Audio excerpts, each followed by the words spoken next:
My pay went down, but I'm still paying the same amount of child support to my wife.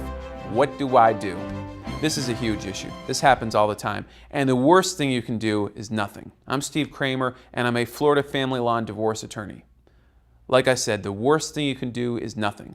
Because if you stop paying, well, you're still on the hook for that money. And the court can take away your license or lock you in jail. And if you keep on paying, then you're paying too much money. And now you can't afford your rent, your health insurance, many other things that you could spend that money on. What happens is, in a situation like this, you've got a substantial change in circumstances. Your income has dropped, and what you've got to do is go into court and modify that child support.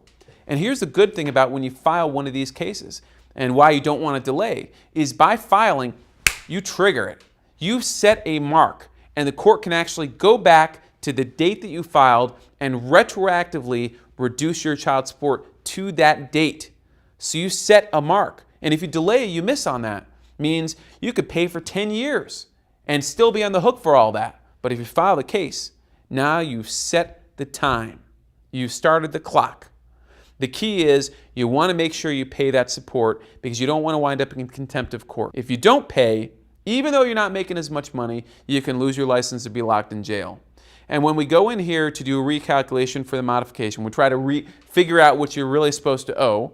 They're going to take a look at the new income, at what your income dropped to, and then kind of figure out the formula, and then we're going to get your child support reduced. And that's really what you want. I'm telling you because I've seen too many people that have sat back and haven't filed this case when they should have, and that have owed way too much money. And I'm talking about thousands to tens of thousands of dollars in back support. And I just don't want to see that happen. Financially, it's worthwhile. Get an attorney, get a modification filed, protect your rights. I'm Steve Kramer. Thanks for watching.